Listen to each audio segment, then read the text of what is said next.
آج کا موضوع ہے اتحاد امت اور ہماری ذمہ داری۔ اس موضوع کے اعتبار سے سب سے پہلی بات جس کا جاننا ہر شخص کے لیے ضروری ہے کہ وہ اتحاد جس کا حکم اللہ اور اس کے رسول نے دیا ہے وہ کیا ہے۔ کیونکہ ہمارے معاشرے میں اگرچہ فرقہ واریت کی وبا پھیل چکی ہے، فرقہ واریت کی مرض نے ہمارے معاشرے کو مریض کر دیا ہے، کمزور کر دیا ہے۔ اس کے باوجود اتحاد امت کے نعرے پھر بھی آپ سن رہے ہیں۔ ہر شخص اتحاد امت کی بات کرتا ہے، پھر فرقہ واریت کون پھیلا رہا ہے؟ جب ہم میں سے ہر شخص ہی اتحاد امت کا داعی ہے، فرقہ واریت کون پھیلا رہا ہے؟ جبکہ ہم خود فرقہ واریت کا شکار ہم خود سارے لوگ ہیں۔ ہماری حالت یہ ہو چکی ہے جو اللہ تعالیٰ نے فرمایا یہود و نصارہ کے بارے میں، ان الذین فرقوا دینہم وکانوا شیعا لست منہم فی شیء، کہ وہ لوگ جنہوں نے اپنے دین کو گروہ در گروہ بنا دیا ہے، تفرقہ بنا دیا ہے، دین کے اندر تفرقہ پھیلا دیا ہے، چاہے سیاست ہو یا دین ہو، کیونکہ مسلمان کی پوری زندگی وہ دین ہے، چاہے وہ سیاست سے تعلق رکھتے ہیں حالات، یا جنگ سے تعلق رکھتے ہیں دشمنوں سے، ملک کا دفاع ہو یا ملک کو چلانا ہو، ملک کا سسٹم ہو، پورے معاشرے کا نظام ہو، سب ہمارے دین کے اندر اس کی رہنمائی موجود ہے، اور ہر مسلمان اس رہنمائی کا پابند ہے۔ حکمران ہو یا عوام ہو، سب کے سب دین کے پابند ہیں، دین ہمیں رہنمائی کرتا ہے۔ تو یہود و نصارہ کے بارے میں اللہ تعالیٰ کا فرمان ہے کہ انہوں نے اپنے دین میں تفرقہ پھیلایا، یعنی گروہ در گروہ ہو گئے۔ مسلمانوں کے لیے جائز نہیں ہے، چاہے وہ سیاست کے لیے ہو یا دین کے کسی مسئلے میں ہو، کہ گروہ میں بٹ جائے۔ ہمارے ہاں بہت سارے لوگ سمجھتے ہیں سیاسی پارٹیاں بننا صحیح ہے لیکن دینی پارٹی بننا صحیح نہیں۔ یہ بھی ادھوری سوچ ہے۔ کسی بھی لحاظ سے مسلمانوں کا گروہ در گروہ بٹنا جائز نہیں ہے، اور یہ روش یہود و نصارہ کی ہے۔ ہم ایک قوم ہیں، ہم ایک رسول کے ماننے والے ہیں، پھر ہماری پارٹیاں کیوں، پھر ہمارے فرقے کیوں؟ جب ایک دین اللہ نے نازل فرمایا ہے، اسلام، تو اللہ تعالیٰ نے مذمت فرمائی یہ لوگ جس بھی فرقے سے تعلق رکھتے ہوں، جس بھی گروہ سے تعلق رکھتے ہوں، ان کا آپ سے کوئی تعلق نہیں ہے، آپ کا ان سے کوئی تعلق نہیں ہے، لست منہم فی شیء۔ اور پھر اللہ تعالیٰ نے اس امت کو حکم دیا وَلَا تَكُونُوا كَالَّذِينَ تَفَرَّقُوا وَاخْتَلَفُوا مِن بَعْدِ مَا جَاءَهُمُ الْبَيِّنَاتُ، ایسے مت بنو، ان لوگوں کی طرح مت بنو جنہوں نے فرقہ بندی کی، فرقہ واریت کا شکار ہوئے، گروہوں میں بٹ گئے، اور جب ان کے پاس دلائل آئے، اللہ کا رسول دلیل لے کر آیا، ایک شریعت لے کر آیا، طریقہ مسلک لے کر آیا، تو اختلاف، ہر گروہ نے اپنا راستہ پکڑ لیا، قبول نہیں کیا، وہ راستہ قبول نہیں کیا جو اللہ کے رسول نے بتایا، اپنی مرضی کا راستہ چنا اور اس کے دفاع کے لیے کھڑے ہو گئے۔ فرمایا اولئک لہم عذاب عظیم، ان لوگوں کے لیے بڑا عذاب ہے۔ حضرات گرامی، اللہ تعالیٰ کا حکم ہے مسلمانوں کو وَاعْتَصِمُوا بِحَبْلِ اللَّهِ جَمِيعًا وَلَا تَفَرَّقُوا، تم سب مل کر اللہ کی رسی کو تھام لو اور تفرقے میں نہ پڑو، سب مل کر اللہ کی رسی کو تھام لو۔ جب ہم سب ملیں گے نہیں، الگ الگ ہمارے مسلک ہوں گے، الگ الگ ہماری جماعتیں ہوں گی، رسی ایک ہے۔ اللہ تعالیٰ کا حکم ہے پہلے تم سب ملو، سب ایک ہو جاؤ، پھر اللہ کے رسی کو تھامو۔ ایک ہم ہوئے نہیں، اور رسی کیسے ہمارے ہاتھ میں آئی؟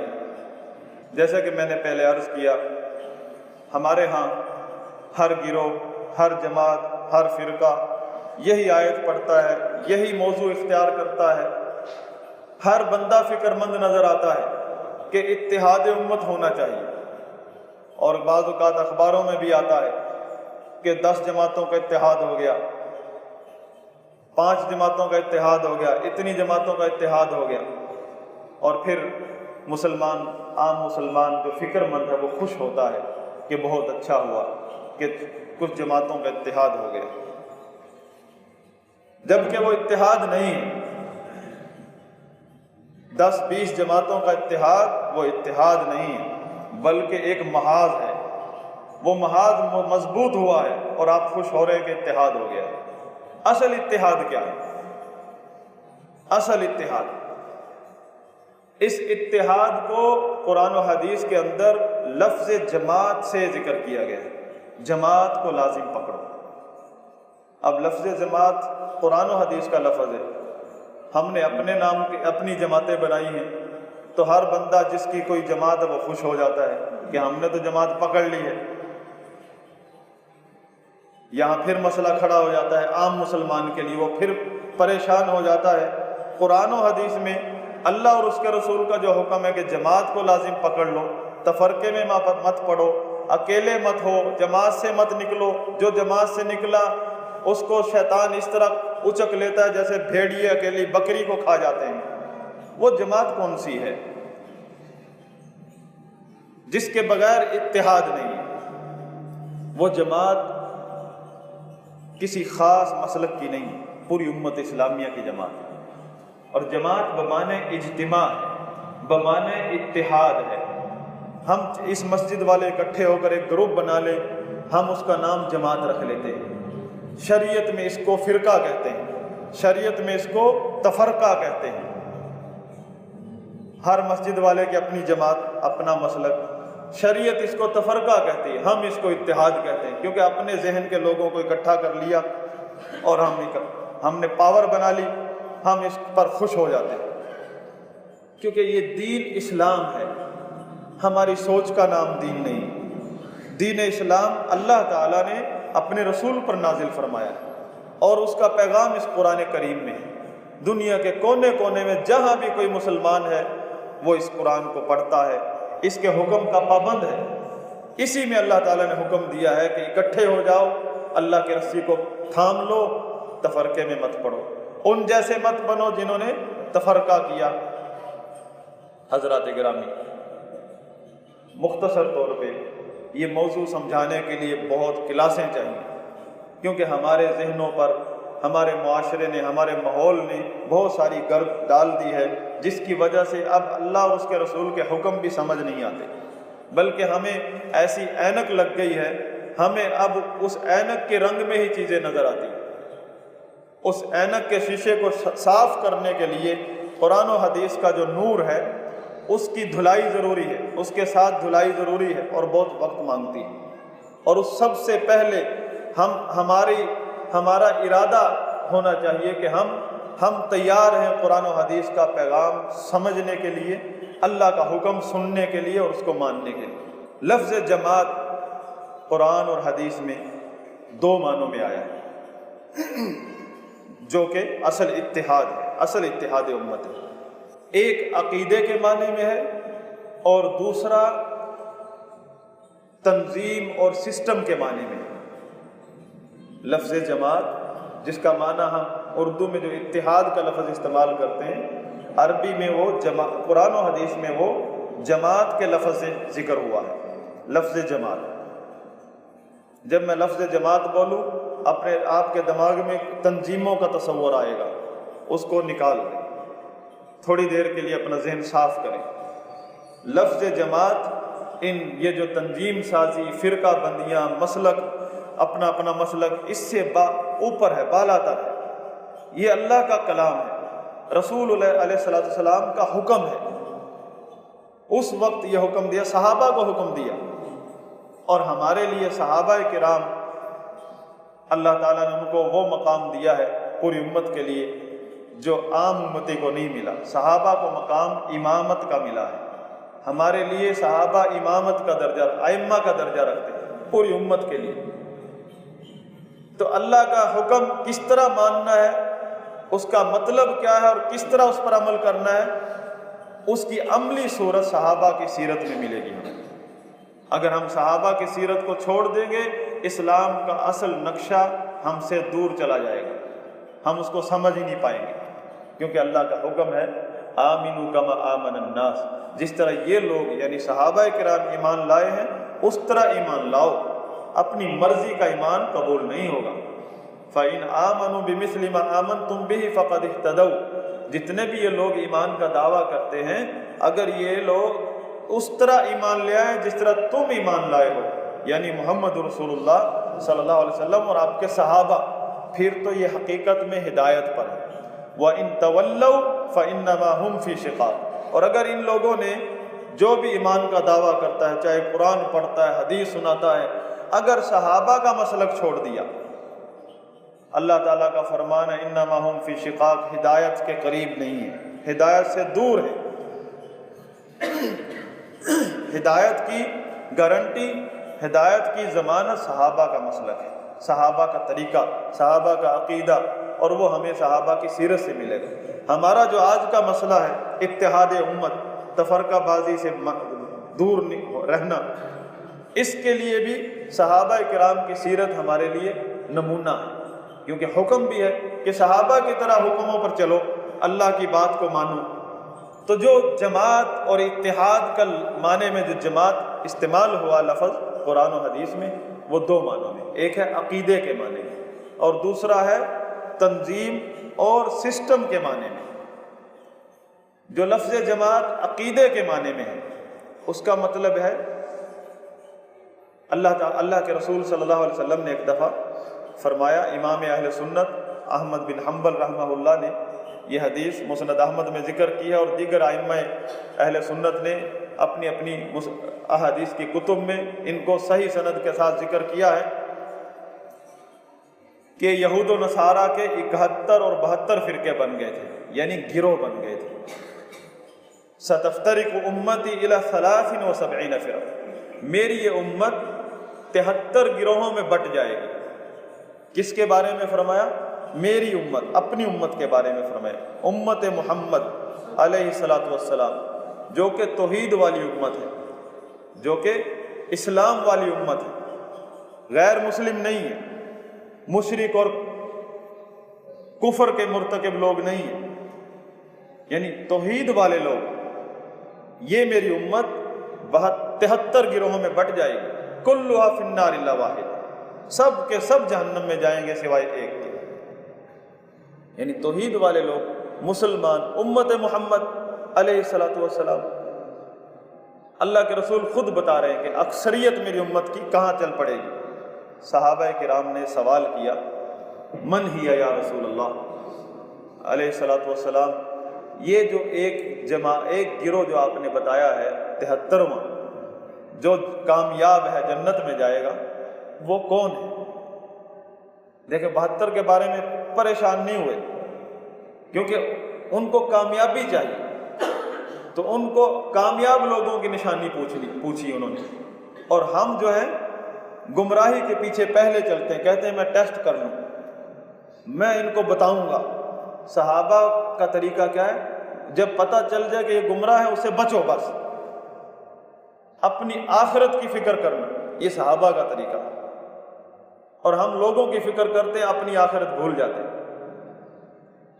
تو نبی صلی اللہ علیہ وسلم نے فرمایا وہ ایک گروہ جو کامیاب گروہ ہے، وہ ما انا علیہ واصحابی، آج جس طریقے پر اور مسلک پر آج میں ہوں اور میرے صحابہ ہیں، جو بھی اس طریقے اور مسلک پر ہوگا وہ اس گروہ سے ہے۔ یعنی نہ تو جھنڈا بتایا، نہ کوئی علاقہ بتایا کہ فلاں مسجد والے لوگ، فلاں جھنڈے والے لوگ، فلاں تنظیم کا نام ہوگا، نہ، ہر مسلمان کے لیے آسانی بتا دی، کامیابی ہر مسلمان کی خواہش ہے۔ رسول علیہ الصلوۃ والسلام لوگوں کو کامیابی کا راستہ بتانے کے لیے آئے۔ آپ صلی اللہ علیہ وسلم نے راستہ مشکل طریقہ نہیں بتایا، آسان طریقے سے بتا دیا کہ ہر مسلمان اس کو اپنا سکتا ہے، اس مسلک کو، اس طریقے کو، کہ آپ اپنا امام محمد رسول اللہ صلی اللہ علیہ وسلم اور صحابہ کو بنا لیں، صحابہ کو اپنا آئیڈیل بنا لیں، اپنے اکابرین بنا لیں، اپنے اسلاف بنا لیں۔ جہاں آپ کو محسوس ہو کہ یہ بندہ مجھے صحابہ کے مسلک سے ہٹا رہا ہے، اس بندے کو چھوڑ دیں، کیونکہ ہم نے اگر کسی کا احترام کیا ہے اس کا اس لیے کہ وہ ہمیں صحابہ کے راستے پر لگائے گا، کیونکہ اصل کامیابی صحابہ کے راستے میں ہے، اس مولانا صاحب کے راستے میں نہیں ہے، نہ اس جماعت کے راستے میں ہے، نہ فلاں کی بات میں ہے۔ اصل کامیابی رسول اللہ صلی اللہ علیہ وسلم اور آپ کے صحابہ کے طریقے پر ہے، اور علماء کی ذمہ داری یہ ہے کہ لوگوں کی رہنمائی کریں اس راستے کی طرف، یہ نہیں کہ لوگوں کو اپنا مرید بنا لیں، آ جائیں میرے پیچھے۔ جو بندہ اپنے پیچھے بلائے گا اس نے لوگوں کی خیر خواہی نہیں کی، لوگوں کو راستے سے ہٹا دی، کیونکہ میری کیا گارنٹی ہے، یا جتنے بھی علماء ہوں دور حاضر کے جو زندہ ہیں ان کی کیا گارنٹی ہے، اگرچہ وہ حق پر چل رہے ہیں، مرنے سے پہلے کسی کا کیا پتہ کیا کچھ کر جائے، لیکن جو علماء، جو ائمہ کرام، جو صحابہ کرام، جن کی گارنٹی اللہ کا قرآن دیتا ہے، رسول اللہ صلی اللہ علیہ وسلم دیتا ہے، سرٹیفکیٹ دیتا ہے، ہمیں تو ان کو دیکھنا چاہیے۔ سیدنا عبداللہ بن مسعود رضی اللہ عنہ فرماتے ہیں اسی جماعت کے مفہوم میں، جس کو ہم آج اتحاد کے خواب دیکھتے ہیں، اتحاد کے خواب چاہتے ہیں کہ اتحاد ہو۔ سیدنا عبداللہ بن مسعود رضی اللہ عنہ فرماتے ہیں اتحاد کے معنی میں جو جماعت ہے اس کی وضاحت کرتے ہوئے، جماعت کیا ہے؟ ہم نے سمجھا ہوا جماعت لوگوں کی تعداد اکٹھی کر لیں ہم، جماعت ہو گئی۔ عبداللہ بن مسعود رضی اللہ عنہ فرماتے ہیں جماعت وہ ہے جو حق کے مطابق ہو۔ حق کیا ہے؟ وہ محمد رسول اللہ صلی اللہ علیہ وسلم پر نازل ہوا ہے، کسی مولوی صاحب پر نازل نہیں ہوتا۔ ہاں، حق کا معیار، حق کی پہچان صحابہ کرام ہے۔ اگر حق کی پہچان کرنے آپ کو سمجھ نہیں آ رہی کوئی چیز، صحابہ کو دیکھ لیں، آپ کو پتہ چل جائے گا کہ قبلہ کس طرف ہے، آپ کے لیے راستہ صاف ہو جائے گا، واضح ہو جائے گا۔ تو فرمایا جو حق کے مطابق ہے وہ جماعت ہے، وہ چاہے اکیلا وَإِن كُنْتَ وَحْدَكَ، آپ اگرچہ اکیلے ہی کیوں نہ رہ جائیں، سارے چھوڑ جائیں آپ کو، آپ اکیلے ہیں، صحابہ کے طریقے پر ہیں، مسلک پر ہیں، آپ اکیلے ہی جماعت ہیں۔ یہ جماعت ہے بمعنی عقیدہ، اس میں کسی مسلمان کو جائز نہیں ہے کہ وہ کسی بدعات، غلط عقائد کی پیروی کرے، چاہے ساری برادری، سارا ملک اس کو اکیلا چھوڑ دے۔ اللہ کے رسول صلی اللہ علیہ وسلم اور صحابہ کا مسلک پکڑ لو، چاہے اکیلے رہ جاؤ، اسی پر جان دے دو۔ یہ ہے عقیدے کے، اس کے لیے کوئی تنظیم کی ضرورت نہیں، کوئی قوت کی ضرورت نہیں، کوئی کسی چیز کی ضرورت نہیں، صرف علم کی ضرورت ہے، علماء کی رہنمائی کی ضرورت ہے، اور الحمدللہ ہر دور میں اللہ کے نبی کے وارث موجود رہیں گے، اور ان کی پہچان کیا ہے؟ وہ صحابہ کے طریقے کی طرف بلاتے ہیں، رسول اللہ صلی اللہ علیہ وسلم کے مسلک کی طرف بلاتے ہیں، کیونکہ مسلک ایک ہے اور وہ ہے نبی علیہ الصلوۃ والسلام کا طریقہ، وہی وہ اسلام ہے جو اللہ نے نازل فرمایا، جس کے بارے میں قرآن میں فرمایا وَمَن يَبْتَغِ غَيْرَ الْإِسْلَامِ دِينًا فَلَن يُقْبَلَ مِنْهُ وَهُوَ فِي الْآخِرَةِ مِنَ الْخَاسِرِينَ، جو بھی اسلام کے علاوہ کوئی اور طریقہ، کسی اور طریقے کو دین بنائے گا، مسلک بنائے گا، ہرگز اس سے قبول نہیں ہوگا، اور وہ آخرت میں خسارہ پانے والوں کے ساتھ کھڑا ہوگا۔ کون ہیں وہ خسارہ پانے والے؟ کفار اور منافقین، ان کی صفوں میں کھڑا ہوگا مسلمان۔ کس وجہ سے؟ کہ رسول اللہ صلی اللہ علیہ وسلم کا لایا ہوا طریقہ، کیونکہ نبی علیہ الصلوۃ والسلام نے فرمایا میرے بعد جو بھی زندہ رہے گا بڑے اختلافات دیکھے گا، علیکم بسنتی وسنت الخلفاء الراشدین المہدیین، تم میرے اور میرے خلفاء راشدین کے طریقے کو پکڑ لو، مسلک کو پکڑ لو، کسی کو اجازت نہیں اپنا مسلک بنانے کی۔ نہ کسی کے مسلک پر چلنے کی۔ جو بھی کلمہ پڑھتا ہے وہ محمد رسول اللہ صلی اللہ علیہ وسلم کا غلام ہے، پابند ہے رسول اللہ صلی اللہ علیہ وسلم کے مسلک کا۔ اگر یہ سب کچھ جانتے بوجھتے پھر وہ لوگوں کے مسلکوں پر چلتا ہے، لوگوں کے بنائے ہوئے طریقوں پر چلتا ہے، وہ اپنی گمراہی، اپنی ہلاکت اپنے ہاتھوں سے تیار کر رہا ہے۔ تو رسول علیہ الصلوۃ والسلام کی سنت، آپ کا طریقہ، وہی اصل اسلام ہے۔ اس لیے ائمہ اہل سنت نے عقیدے کی کتابوں میں یہ اصول لکھا ہے، الاسلام هو السنہ والسنۃ ہی الاسلام۔ اسلام در حقیقت رسول اللہ صلی اللہ علیہ وسلم اور صحابہ کے طریقے کا نام ہے، اور صحابہ اور رسول اللہ صلی اللہ علیہ وسلم اور صحابہ کا طریقہ ہی اصل اسلام ہے۔ اب اس طریقے کو، صحابہ کے مسلک کو جماعت کہا ہے اللہ کے رسول صلی اللہ علیہ وسلم نے، کہ جماعت کو لازم پکڑ۔ یہ جماعت عقیدے کے معنی میں ہے کہ آپ کو ساری دنیا چھوڑ جائے اکیلا، آپ اکیلے ہی اگر اس عقیدے پر ہیں، اس مسلک پر ہیں، صحابہ کے مسلک پر، آپ اکیلے ہی جماعت ہیں، آپ کو دوسرے تیسرے کی ضرورت نہیں۔ اور جو بھی اس عقیدے کو پکڑتا ہے وہ اپنی آخرت کے لیے پکڑتا ہے۔ آپ کو اس سے کوئی آپ کے پاس کوئی رجسٹر نہیں ہے کہ اس پہ آ کر نام لکھوائے پھر وہ صراط مستقیم پر ہوگا۔ ہمارے پاس کسی کے پاس رجسٹر اللہ نے نہیں دیا۔ طریقہ، راستہ بتایا کہ یہ ہے تمہارے امام محمد رسول اللہ صلی اللہ علیہ وسلم اور اس کے صحابہ۔ سورج کی طرح چمک رہا ہے راستہ۔ اللہ کے نبی صلی اللہ علیہ وسلم نے فرمایا، میں تمہیں ایسے راستے پر چھوڑ کے جا رہا ہوں جس کی رات بھی دن کی طرح روشن ہے۔ اب پھر گمراہی، اب پھر بھی لوگ گمراہ ہو جائیں، فرمایا لا یزیغ عنہا الا ہالک۔ وہ شخص ہی گمراہ ہوگا جو ہے ہی ہلاک ہونے والا، جو ہلاکت کو ہی پسند کرتا ہے، خود اپنی ہلاکت کو خود خریدتا ہے، ورنہ کوئی چیز بھی مشکل نہیں ہے۔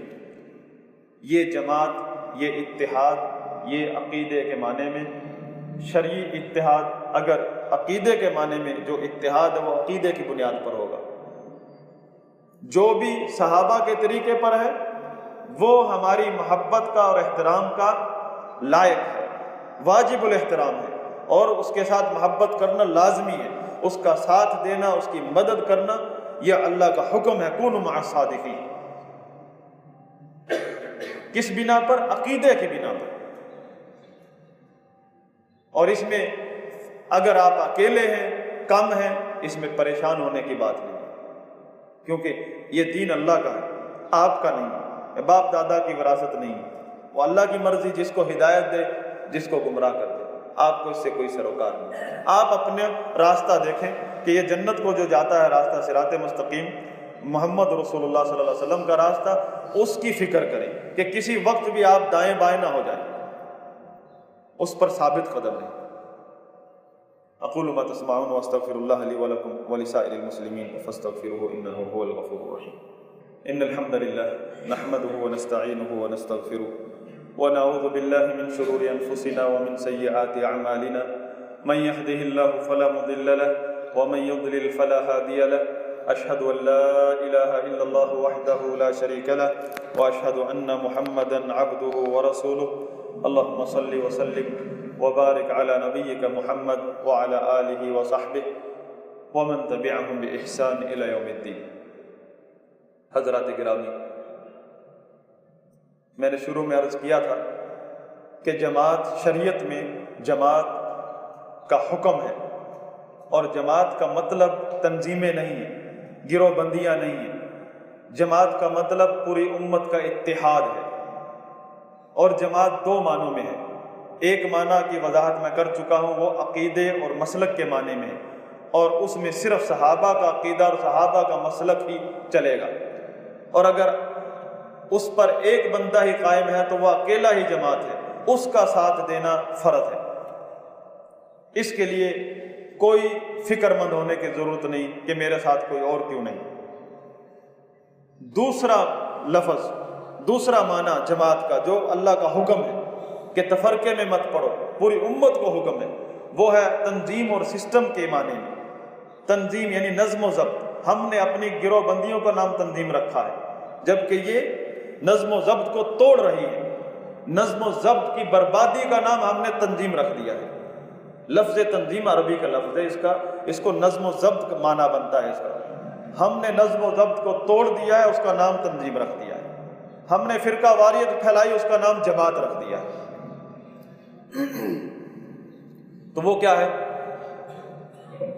تو پھر کیا تنظیم ہونی چاہیے ہماری؟ نظم و ضبط کیا ہے مسلمانوں کا؟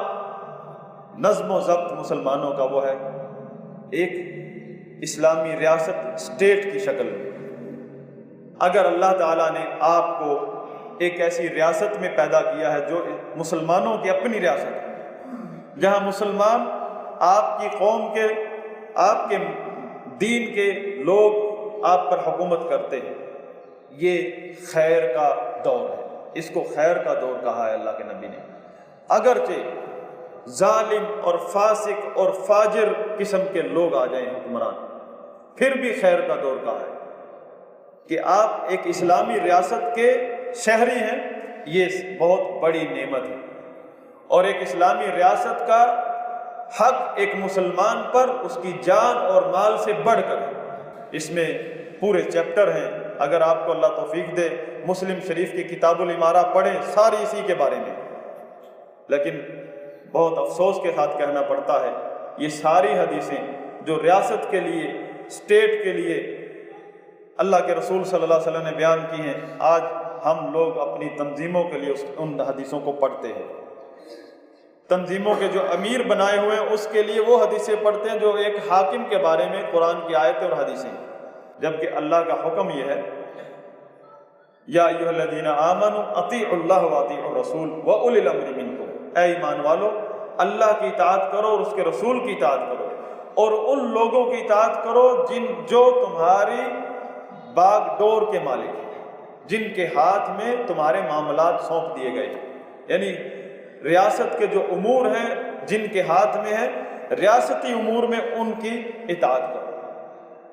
رسول اللہ صلی اللہ علیہ وسلم نے یہاں تک فرما دیا، جس بندے نے ایک بالش کے برابر بھی اطاعت چھوڑ دی، اپنے وقت کے حکمران کو اپنا امیر نہیں سمجھا اور اس سے اس کی اطاعت کا، یعنی اس کو شریعت میں کہتے ہیں بیعت، ہمارے ہاں بیعت کو سمجھا ہوا پیری مریدی والی بیعت، ہاتھ پہ ہاتھ رکھ کے بیعت کرنا، جبکہ اگر آپ ایک اسلامی ریاست میں رہتے ہیں، ہر مسلمان پر فرض ہے کہ وہ اس کی حکومت کو تسلیم کرے، اس ریاست کے سسٹم کو تسلیم کرے، اس کو وہاں کا جو سربراہ ہے اس کو اپنا امیر سمجھے۔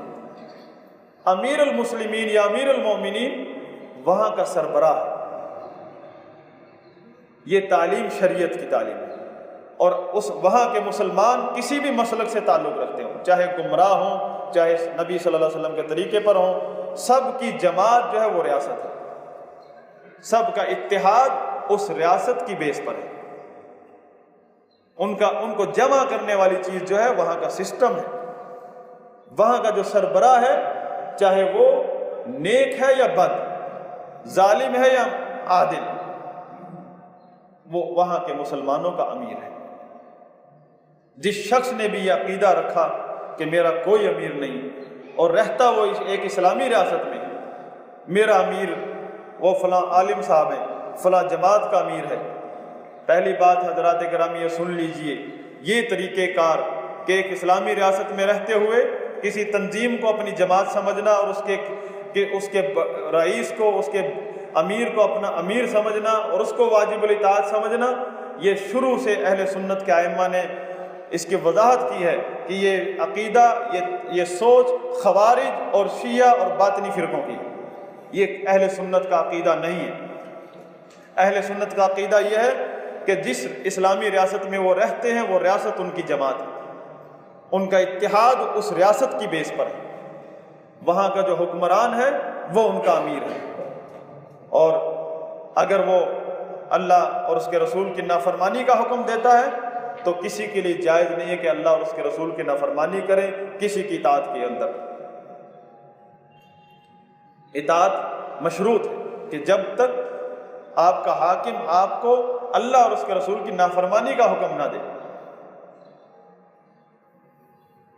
تو جو شخص اس عقیدے پر مر گیا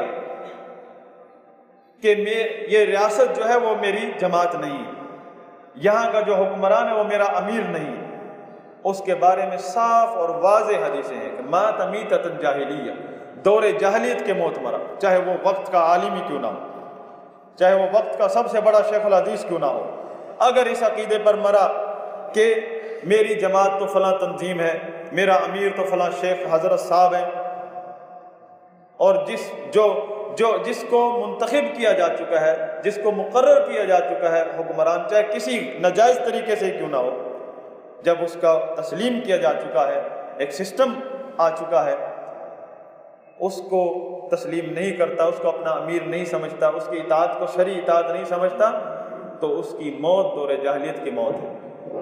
اللہ کے نبی صلی اللہ علیہ وسلم نے یہ ساری وضاحت اور اعلیٰ درجے کی صحیح ترین احادیث جو مسلم شریف اور بخاری شریف ہے، اس کے اندر یہ احادیث کا مجموعہ موجود ہے۔ کتاب الامارہ پوری ایک بک ہے، مسلم شریف کے اندر کتاب ہے، کئی چیپٹر پر مشتمل ہے، وہ اسی موضوع پر ہے۔ اگر آپ کو توفیق ملے تو اس کتاب کو اٹھائیے اور پڑھیے، آپ کو سمجھ آئے۔ خلاصہ کلام یہ کہ اتحاد اور جماعت دو معنوں میں ہے، یا تو ایک عقیدے اور مسلک کے معنی میں، اس میں کسی کی اطاعت نہیں ہے سوائے صحابہ کرام کے، رسول اللہ صلی اللہ علیہ وسلم کے جانشین صحابہ کرام، ان کا جو طریقہ ہے، ان کا جو مسلک ہے، ان کا جو عقیدہ ہے، وہ میرا اور آپ کا عقیدہ ہے۔ کسی حضرت صاحب کا بتایا ہوا طریقہ مسلک نہیں بن سکتا۔ مسلک اللہ کے رسول صلی اللہ علیہ وسلم بتا گئے ہیں، اور وہی عین اسلام ہے، وہ اصل اسلام ہے۔ رسول اللہ صلی اللہ علیہ وسلم کا طریقہ اور صحابہ کا مسلک وہ عین اصل اسلام ہے جو اللہ تعالیٰ نے نازل فرمایا۔ تو جو اس طریقے پر ہے وہ فرقہ واریت سے پاک ہے، وہ اصل اسلام پر ہے، چاہے وہ اکیلا رہ جائے اس کو فکر مند ہونے کی ضرورت نہیں ہے۔ دوسرا اتحاد جو پوری امت کا اتحاد ہے، جو تنظیم اور سسٹم کے معنی میں ہے، وہ ریاست کے معنوں میں ہے۔ ریاست جو آپ کی ریاست ہے وہ آپ کی جماعت ہے۔ جو گروہ بندیاں ہیں مسلکوں کے نام پر، مسجدوں کے نام پر، عقیدوں کے نام پر، اور مختلف بڑے اچھے عملوں کے نام پر، کوئی جہاد کے نام پر، کوئی جماعت دعوت کے نام پر، کوئی دین کے کام، اگر یہ تنظیمیں ہیں، امیر بنے ہوئے ہیں اور ان کا بیت المال ہے اور دعوت چل رہی ہے امیر کی اطاعت کی طرف، اس سے بچنا ہر مسلمان کا فرض ہے، کیونکہ مسلمان کی جماعت اس کی ریاست ہے، اس کا امیر اس ریاست کا سربراہ ہے، کوئی بھی ہو، نیک ہو یا بد۔ کیونکہ وقت مختصر ہے اس لیے میں نے خلاصہ بیان کیا ہے۔ ائمہ کرام، اہل سنت کے جو ائمہ کرام جو سابقہ صدی، ہر صدی میں اس موضوع پر کتابیں لکھ کر گئے ہیں، اور آج کی صدی میں بھی، اس صدی میں بھی اس دور کے ائمہ نے کتابیں لکھی ہیں اور بیان کر رہے ہیں۔ لیکن حضرات گرامی، میرے قابل احترام، میرے نبی کے امتیوں، یہ میں اللہ کی توفیق سے آپ تک اپنے ائمہ کرام کا یہ موقف بیان کر کے جا رہا ہوں۔ اگر آپ کو اس میں مزید سوالات کی ضرورت ہو تو میرا رابطہ نمبر بھی مل سکتا ہے، آپ کو ہر سوال کا جواب دے سکتا ہوں انشاءاللہ۔ اور کیونکہ ہمارا ماحول خراب کیا جا چکا ہے، اصل بات جو ہے سمجھ آنے لگتی ہے تو بہت سارے لوگ اس کو ایسی باتیں کر کے بندے کا ذہن خراب کر دیتے ہیں کہ وہ دور چلا جاتا ہے، راستے سے ہی دور چلا جاتا ہے، اس کو بات سمجھ آ ہی نہیں پاتی۔ تو گروہ بندیاں، تنظیمیں، یہ کوئی اسلام کا راستہ نہیں ہے، بلکہ یہ ہمیشہ سے باطنی فرقوں اور خوارج کا راستہ رہا ہے، اور ملکوں میں انتشار اسی وجہ سے۔ اللہ سے دعا ہے کہ اللہ تعالی ہمیں صراط مستقیم کی سمجھ عطا فرمائے، اور جس چیز میں اس امت کا اتحاد ہے اس کو سمجھنے کی توفیق عطا فرمائے۔ یہ تنظیموں کا اتحاد، یہ جماعتوں کا اتحاد، یہ اتحاد امت نہیں ہے، یہ ایک محاذ امت ہے، یہ ایک محاذ ہے، شر کا محاذ ہے کہ وہ پاور بن جاتی ہے اور وہ پاور کو غلط استعمال کرتی ہے۔ اصل پاور مسلمان کی، اس کی سٹیٹ ہے، اس کو مضبوط کیجیے حضرات گرامی۔ سیدنا عمر بن خطاب رضی اللہ عنہ کا فرمان ہے، اسلام نہیں ہے بغیر جماعت کے، اور جماعت کیا ہے؟ جماعت بغیر گورنمنٹ کے نہیں۔ فرمایا، سنن دارمی کی حدیث، لا جماعت الا بالامامہ، امامت و امارت و امامت، یعنی گورنمنٹ کے بغیر جماعت نہیں ہے۔ عمر بن خطاب کا فرمان ہے، اور گورنمنٹ بھی بغیر سم و طاعت کے نہیں ہے۔ آپ نے گورنمنٹ تو تسلیم کر لی، اطاعت کسی حضرت صاحب کی کر رہے ہیں، اطاعت بھی گورنمنٹ کی کرنی ہوگی، لیکن اس میں ایک شرط ہے کہ اللہ اور اس کے رسول کی نافرمانی کا کہیں بھی قانون ہو، قانون بنے یا حکم دیا جائے، وہ تسلیم نہیں کیا جا سکتا۔ اللہ کی نافرمانی نہیں ہو سکتی، نہ اس کے رسول کی۔ بلکہ عمر بن خطاب رضی اللہ عنہ نے فرمایا پھر ادب اور احترام سے، یہ نہیں کہ اٹھا لیں ہاتھ میں ڈنڈے اور کہیں شریعت یا شہادت، یہ خارجیت کا مسلک ہے، بلکہ ادب احترام سے اپنے سربراہ مملکت کو کہیں دمی دون دینی سمعا و طاعتا، میں تیری ہی مانتا ہوں، تیرا ہی میں ملک کا شہری ہوں، میرا کسی سے تعلق نہیں ہے، لیکن آپ نے جو آرڈر دیا ہے اس سے تو میرے رسول کی نافرمانی ہوتی ہے، کفر اور شرک ہو جاتا ہے، لہذا گردن میری آپ خود کاٹ لیں، بجائے اس کے کہ آپ مجھے باغی قرار دیں، میں خود پیش ہو رہا ہوں، میری گردن کاٹ لیں، مجھے ایسا حکم مت دیجیے۔ کیسا طریقہ سے سمجھایا ہے عمر بن خطاب رضی اللہ عنہ نے کہ بغاوت نہیں کرنی، سمجھائیں، جان کی پرواہ نہ کریں، سمجھائیں، جا کر قریب جا کر سمجھائیں، ممبروں پر کھڑے ہو کر نعرے نہیں مارنے، لوگوں کو بھڑکانا نہیں، سرکاری اداروں کے خلاف، حکمرانوں کے خلاف نہ، اگر آپ جا سکتے ہیں قریب جا کر ان کے سامنے ادب احترام سے پیش کر دیں اپنی جان، بولیں اگر میں مجرم ہوں تو مجھے مار دیں، جو کرنا کر لیں، لیکن میں اللہ اور اس کے رسول کی نافرمانی نہیں کر سکتا۔ آپ بھی مسلمان ہیں، آپ کو چاہیے کہ ایسا آرڈر مت دیں۔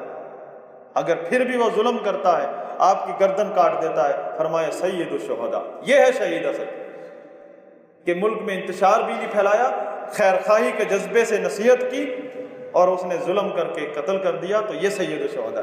اور جو شخص چاہے شریعت یا شہادت کا نعرہ مارتا ہے، میدان میں آ جاتا ہے، اسٹیٹ کے ساتھ مقابلہ کرتا ہے، حکمران کے مقابلے میں آتا ہے، اور حکمران کون ہے؟ شریعت نہیں مان رہا، اور مقابلے میں آنے والا کون ہے؟ حضرت صاحب ہیں، تہجدیں پڑھنے والے نیک لوگ ہیں۔ اللہ کے نبی نے فرمایا کیونکہ طریقہ غلط اپنایا ہے، اگر یہ اس فاسق فاجر باقی حکمران کے ہاتھوں مارا گیا، یہ جو شریعت یا شہادت کا نعرہ مار رہا ہے یہ شہید نہیں ہے، فرمایا آسمان کے نیچے سے بدتر لاش کوئی نہیں، کیونکہ راستہ کون سا اپنایا اس نے؟ وہ اب نہیں اپنایا جو خلیفہ راشد عمر نے بتایا تھا، ادب احترام والا، بلکہ اس نے بغاوت اور خارجیت والا راستہ اپنایا۔ کتنا فرق ہے، شریعت شہادت کا نعرہ مار رہا تھا، حق کی بات کر رہا تھا، لیکن خدمت باطل کی کر رہا تھا۔ علی رضی اللہ عنہ کا فرمان ہے ان لوگوں کے بارے میں جو قرآن پڑھ کے نعرہ مارتے ہیں اور حکمران کے خلاف نکل کھڑے ہوتے ہیں یا سرکاری اداروں کے خلاف، فرمایا کلمۃ حق ارید بہ الباطل، یہ جو نعرے مار رہے ہیں، جو بات کر رہے ہیں، یہ حق ہے، قرآن ہے، حدیث ہے، لیکن ان کے یہ جو سرگرمیاں ہیں یہ باطل کی خدمت کے لیے، اسلام کی خدمت نہیں ہے۔ ہم تو پاگل ہو جاتے ہیں، جو بھی قرآن پڑھ کے آ جائے ہمارے بھڑکا دے، ہمیں بیت المقدس کے نام سے بھڑکا لے، یا کسی بھی مسئلے کے کوئی لے کر آ جائے ہم بھڑک جاتے ہیں، بچوں کو بھی حوالے کر دیتے ہیں، مال بھی لے جاؤ، کپڑے بھی لے جاؤ، ہمیں بھی لے جاؤ۔ اور یہ علی رضی اللہ عنہ کی بصیرت دیکھیے، فرمایا فوراً فرمایا حق بات کر رہا ہے لیکن باطل کی خدمت کر رہا ہے۔ یہ پہچان، یہ ضمانت کہاں سے ملے گی؟ جب صحابہ کے راستے کو پکڑیں گے، پھر کوئی بھی ہمیں قرآن پڑھ کے بھی گمراہ نہیں کر سکے گا۔ اللہ سے دعا ہے کہ اللہ تعالی ہمیں سمجھنے کی توفیق عطا فرمائے، مجھے بھی، آپ کو بھی، ہمیں اس طریقے پر چلنے کی توفیق عطا فرمائے جو اسلام کا اصل طریقہ ہے، جس میں نہ کوئی فرقہ واریت ہے، نہ کسی کی دل آزاری ہے، سب مسلمان بھائی بھائی ہیں، سب، کوئی کسی کو جہنمی بنا نہیں سکتا، سب کے لیے جنت کا راستہ آسان ہے، اور کسی کے پاس رجسٹر نہیں ہے کہ جب تک مولوی صاحب کے پاس نام نہیں لکھوائیں گے میری تو جنت نہیں لکھی جائے گی۔ نہ، آپ چاہے یہ مسجد آپ نے کبھی دیکھی بھی نہیں ہے، لیکن جہاں جنگل میں بھی رہتے ہیں، اگر آپ نے نبی صلی اللہ علیہ وسلم کا راستہ پکڑ لیا، صحابہ کا مسلک اپنا لیا، آپ مجھ سے افضل ہیں۔ ہو سکتا ہے آپ کی نیکیاں مجھ سے زیادہ ہوں، میں جو بات کر رہا ہوں میری کتنی کوتاہیاں ہوں، بات تو بہت اچھی کر لیتا ہر بندہ، عمل میں پورا اترنا بڑا مشکل ہے۔ بات کرنا آسان ہے، میں بات کر رہا ہوں یہ تو بہت آسان کام ہے، لیکن میں پورا بھی اتروں گا، پتہ نہیں میرے سے اچھے کتنے لوگ یہاں موجود ہیں، میں جانتا بھی نہیں ہوں، کسی کے پاس رجسٹر نہیں ہے، صرف راستہ ہے، طریقہ اس کو اپنا لو، سب کی خیر خواہی، اپنی اولاد کو سمجھا لو، اپنے بھائی چارے کو سمجھا لو کہ ایک راستہ پکڑ لو، ساری امت کا راستہ ایک ہے۔ اللهم اعز الاسلام والمسلمين واذل الشرك والمشركين ودمر اعداءك اعداء الدين. اللهم آتنا في الدنيا حسنه وفي الاخره حسنه وقنا عذاب النار والحمد لله.